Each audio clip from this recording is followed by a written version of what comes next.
I was here for higher smart gun updates. So we didn't the dry champoma. We a news update. We didn't know if Jessica passed the yen and then so yet nasty beam. Now and 7 years or so ye may you the barber summer. Now branch and didn't edit list too well and apoku. Or no, Wakasa and Nakasa in a judgment also. It was Supreme Court concerning election petition and order not to be what you say. Ghana man paying another go for dying.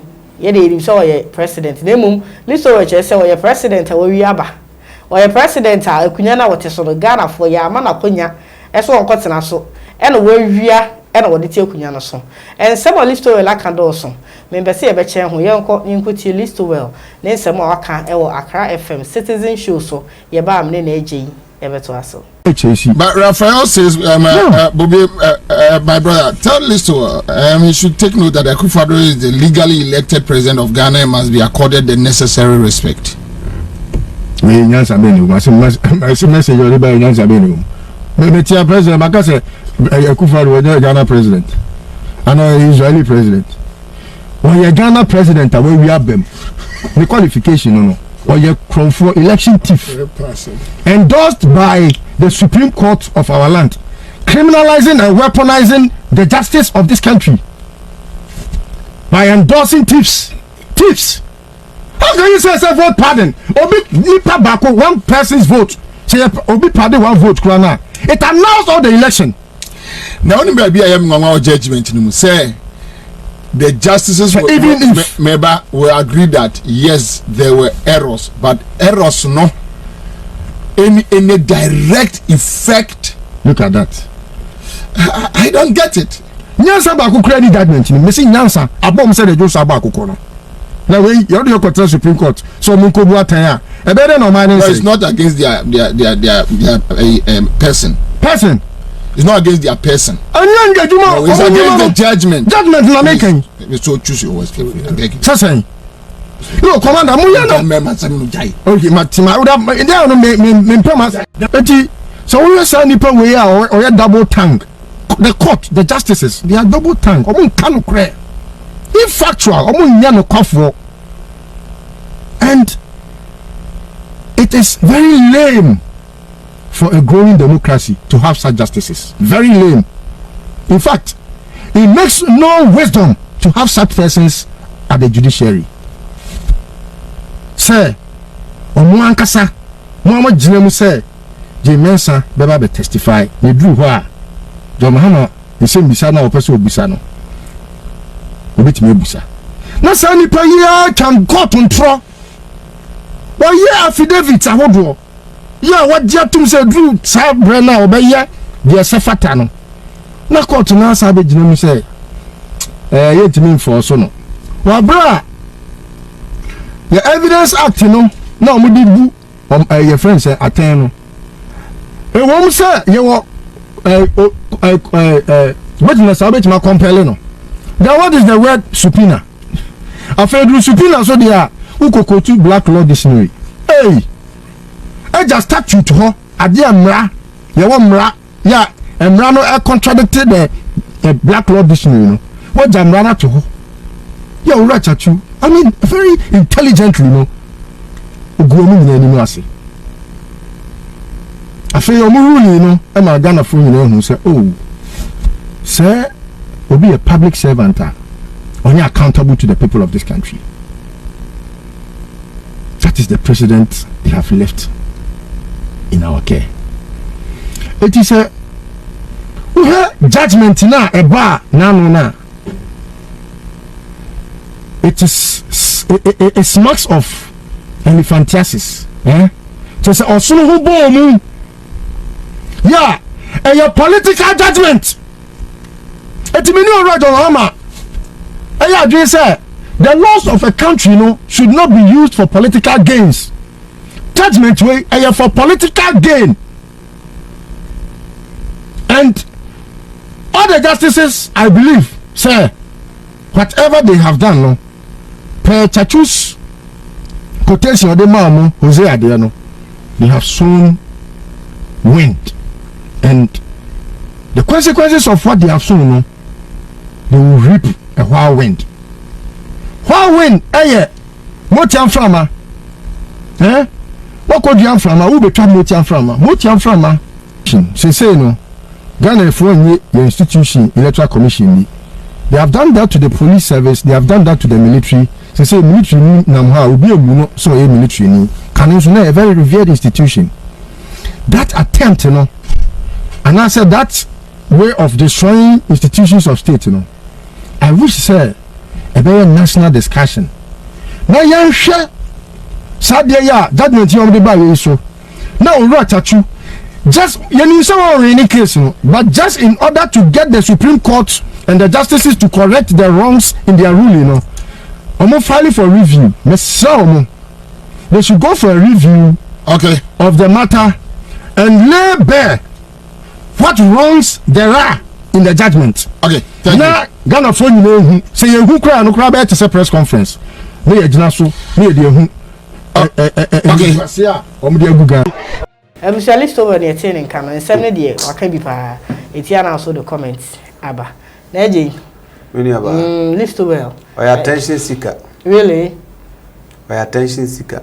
So or NDC ni ti no or kasama ne party. But still attention seeker. Oh no, list well. You can this for frontliners and answer omo ayi ni mo power and this ma wona ni so list well bi wo sa. Okay.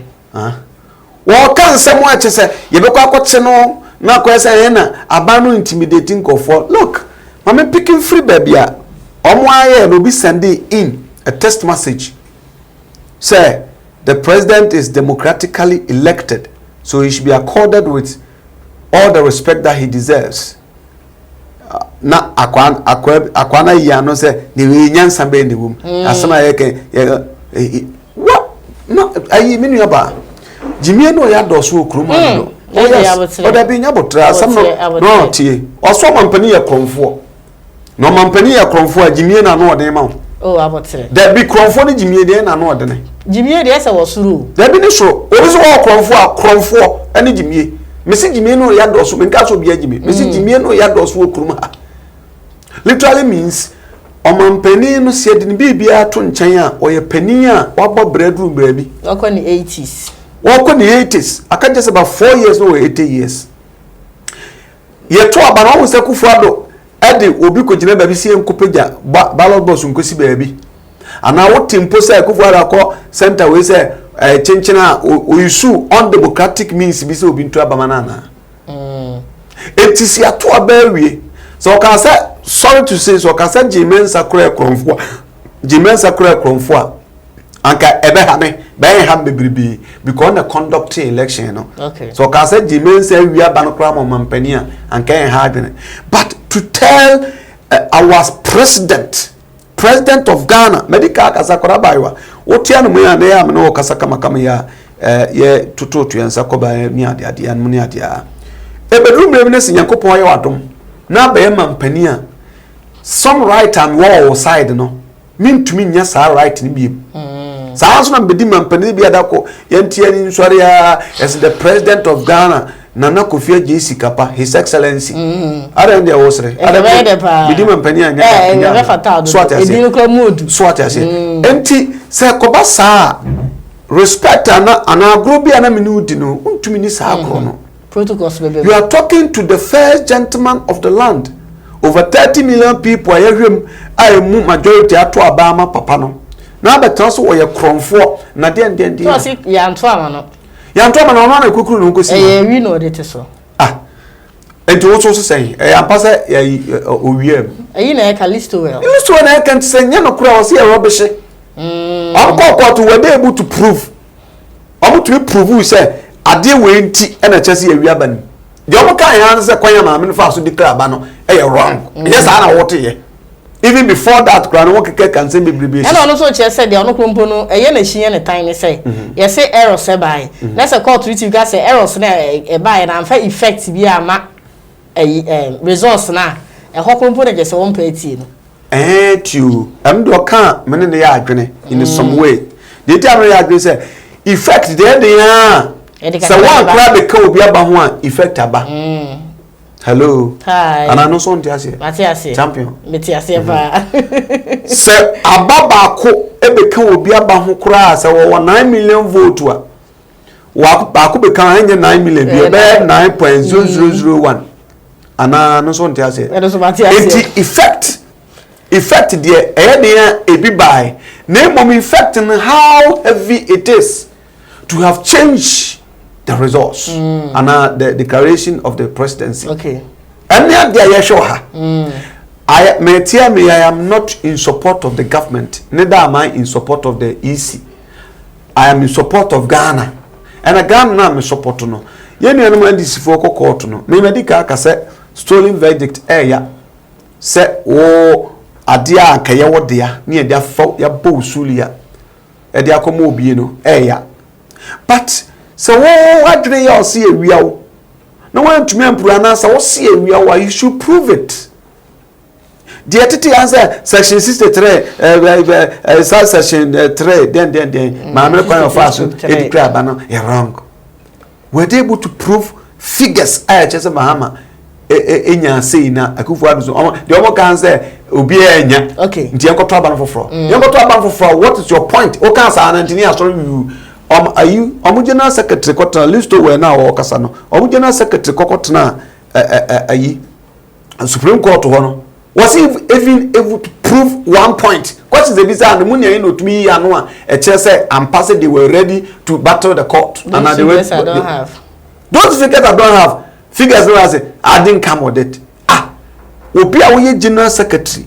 No party some abana true no more figures a chair say obi enya no now kokko to akotan you say those figures I don't have. So what are you going to base your evidence on? But Brad Listowell what say on the concern no a small say time lawyer chachu e dey nsem call down court en ko be so bi sama me jemensa no court no e ma kwan e ma ma me ko social affidavit bibia e kire say time ni dura o me ma no across examine no afa ko duru ho no ma e ho no so masa aboegu no so na all kano time no dura time bia comes with something. Okay.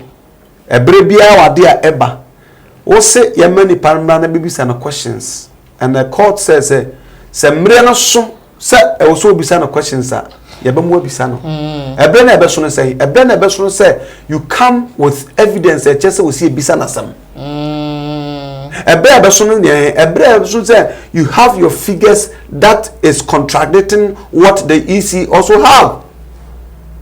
But you have none of this. Now say my miss a question that minya lawyer ni minya judge ni minya law you or say literate there. Nanso asem bi wo ha asem no sabe mpani kan say school and as knowledge san ya apply wisdom.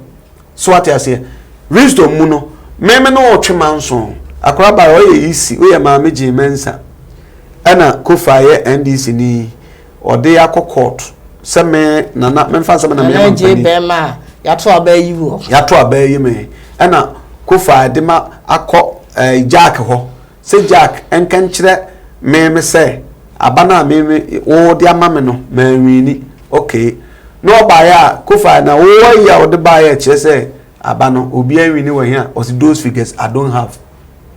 And that judgment bebano these people this court no you ofiti no ka say the mother ba nyina ya dismiss nti obi ankon ba bi o he took time to read even obi an ba court obi even including I was offered tea but not biscuit ni na kan all this happiness were played back and I was read at the court before said judgment by. It's what better did only so kind no de power did judge for time then it when all in no ebi o pay master bia o wi a o kono o kasa and no fire you and I no fire you jikodi but jikodi no obra bia ye bo bia de for politics nto njan adi bia ye bia we live in a world of karma sana nkofo bi didi home someday somehow we did the party em dey bia obi one ma one thing so say ade ba kwa re so no ebi odidi hoyi na dey azre bi obakwa kotra radio station akaza barabara oni vision bia so obigina position bia nti wo do ni kotro say obenya position so wa so wa bo tuja bo say wa bo osulia yes ane ma ene sa ane ma so na ayolale mo wanu wa bo kisi pe anana na amfa hwe amre na so those people no vision here ketu bi say tate agya nan so na me che no na wa elephant or whale vision no bo say wasa na te de gu garim yen ka no kranchire Ghana for ma yen ka say chinchina chia ade na wasa ya kokot no nko ade because Ghana for do no mani atenim sebe madwum da ho no ye omo kokot and this for kokot no yenim so omo hye ties to street is a fact we need to say it omo hye ties to street say mama na wini aba no they even brought some figures on social media ewi a che no omo say aba no na don ko gunya say we nya say edu finally omo kokot no omo say afekura they are not in the court to challenge the results but they are there to challenge a procedure Mahameji Mensa Faso. Who is that list where to be insulting president or your cromfo or brand new one that didn't who see so democratically in the edna kusi so enya mampania cromfo yana ya to aba mo parliamentary candidate o ma to aba ma o mampania appointees it's a mampania cromfo the answer mo mpisi nya so cromfo because it means that omono mampani no e cromfo a movie ntina omato aba is that what that's what it means. Okay. Asembo about na o kan sabe na tenten yakopon ma adwene according to scientists no a department baby a the other dwene ye me say ya ha say na adwemban no pa bo say ya ntin ya besa ho hu ya yimu sa ne manema bo say ntina link e bo say aba ne nua na wase na okura gina na fe adwemban aba e sa ne manema so that say the asembo about to think about it. Yeah, just recently I dekra akoye oyende damo part ni mo amotwekra mo nyantwenwe ye. Until when you come out to say things like that, it means that you are attention seeker. Ebia the dia ira party nti no say oye bibi ma ebia nka se say the maybe Power FM ni bi onko chi ni ko kan sem bi sa na e chene akoye na se no so ndia babonte kakra. If not, he wouldn't have said all those things. Menka say democratic on your right say ade bi chire na adwea mo nka, but the procedure the process abe fa so akasem no and there na problem no. Okay, so the whole problem no dey any on the problem ne say say ne wasre eye lawyer chachu and say omo sam fa asem nye dey enko court we odimpa so court on the kwa ya de ombedibem na emum so on the court na mistakes bi ye yi sinafa no ho adi ne sa na ma no enko keka ne ma ensisi ani say de be ya Ghana for ya ko beto ye odimpa say omo nwi ne de ne no ko de ho na say time wasting Ghana nkankro ni listo we akoma so ne nani so ba akokora because Ghana nkankro ho ni so a wa wodi ka say kwa wo ko no you are cocksure say nya de awokwa ko wi na onko wi there why are you wasting your time so and can't enemy na Ghana enemy ko kasi ani ya kuma to yeyim ayi appeal na nkasa kra ado say petition na nkasa we lose na appeal na be dey oh ado so a so chen ayi ado say ayi court go no utimi ko lose beto ko appeal a utimi wi ni akoy bo no menema nyina di adanse se wi ase wi na ba we menema nyina di adanse se court ye ko appeal ni ade a judgment ni close ye check no na nkansensem to say memfa 2012 nya example o he eniama esisi court one evidence pp ho a obeka say it was close nanka the candidate there no nko betumi aye appeal but also for the sake of NDC for say gradually you drew march mu anu no and the march so am say na 11th right and 10th nti edano na ekro no it's time I had to manso or court back and forth no na ka repair damages me was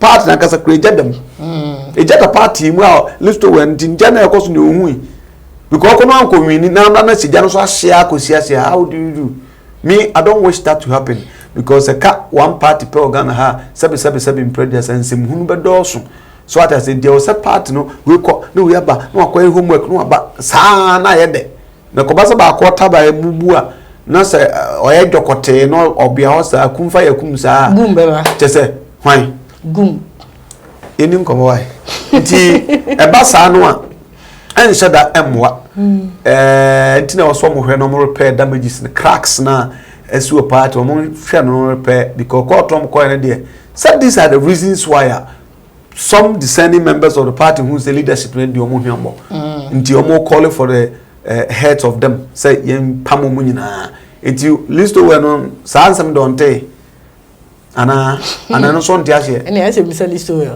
enti onte dia me kai no someone party members na say omo leadership no ye weak mere ama yese kuntumre de hu agya ma yese kuntumre a wohwe nsu ohye gusu na aye dokote sesabe yibi a mempe mebodi wo kwan ha ntino omo nhwe no mo keka omo ho na yemfa leaders a omo ye active mra nje sa that means omo akra within the party ko they know say court omo ko no na they had less evidence and omo evidence omo ko no was too light to have warned them to anywhere ntino on san konomra but respect to the president is very important. Nice, so do you am one na ye on man we niwa ene man penini nti so sorry now o de mask obo ano ko hyehye betran o keka nsem huru chi o man pania wo di wan kasakra ho atem one way or the other eti enye careful e wo man nim na ye ma ade a ede asumdwe beba emra senso fi se e bia menka se listo we konokotwa abidie but e bi obu on mo a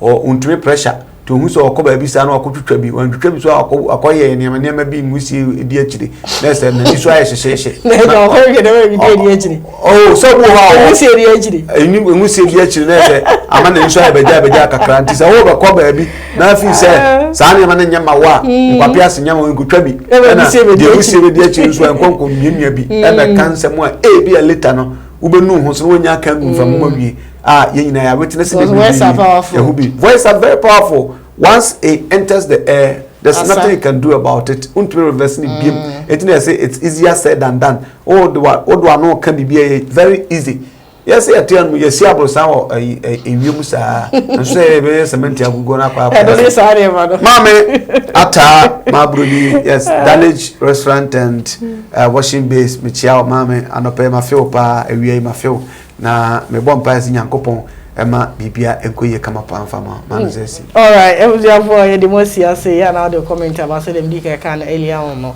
some are you right list well akeka no ne ya adwen na dem so ne nya adwen so ade ntia ne nya adwen no na wa chichirim me de mosi me din di adwoa e champoma yakramo